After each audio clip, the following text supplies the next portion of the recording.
Beatles were founded in 1957 in Liverpool, England, when Paul McCartney joined John Lennon's band, the Quarrymen. Paul's friend George Harrison joined soon after. They settled on the name Beatles since the beetle was an insect like the crickets, Buddy Holly's band. They changed the spelling to show beats as in music, and also the then popular British beat music. John's friend Stu Sutcliffe joined on bass, even though he could not play bass. He faked it. Pete Best joined on drums. Stu died of a brain hemorrhage, so Paul began playing bass. The Beatles became famous in Liverpool and Germany. They hired Brian Epstein as their manager. Epstein changed the look of the band, putting them into suits, but leaving the music alone. Pete Best was eventually fired. Speculation still abounds as to why the other three members wanted him gone. Ringo Starr was hired as a drummer, thus completing the permanent lineup.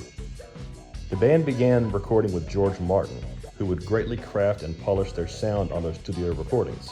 They became bigger and bigger, conquering most of Europe in the process. Hits such as Love Me Do, Please Please Me, and I Want to Hold Your Hand catapulted them into the spotlight. Despite them only touring in Europe, they began to have great success in America through radio play and record sales. They became so popular, TV host Ed Sullivan decided to have them on his show without ever hearing a note of their music. Their performance made them immediate stars around the country. With each hit, they became more of a household name, more legendary, and more untouchable. John and Paul shared lead singing duties, and both were the primary songwriters, forming the Lennon-McCartney partnership.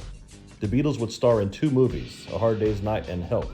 They continually changed their style, always wanting to try new things, reinvent their sound. They became more and more artistic, drawing on influences such as Bob Dylan.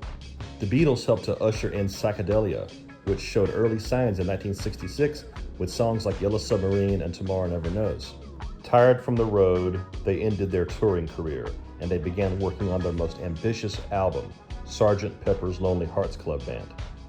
The album was both lyrically and musically one big, mind-blowing, imaginative trip. Even the album cover. They all grew mustaches, they put on shiny mock military uniforms, everything was outside the box.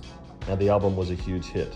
They continued on their psychedelic journey with Magical Mystery Tour, which was both an album and a TV special. They all took a trip to India, which influenced their following album, the White Album, so called because of its stark white cover. This was a very minimalist approach after the craziness of Sgt. Pepper. For the Beatles, psychedelia began to take a back seat to heavier sounds and even more creativity. The Beatles began to grow tired of each other. They filmed footage for what would become the documentary Let It Be. It showed their songwriting and recording processes.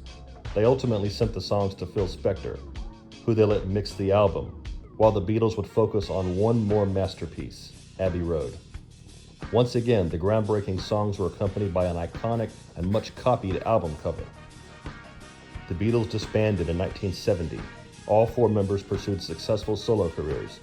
In 1980, John was shot and killed by a crazy person, whose name we will not mention.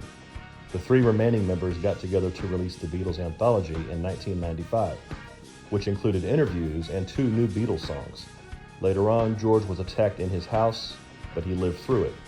He did pass away, though, in 2001 due to cancer.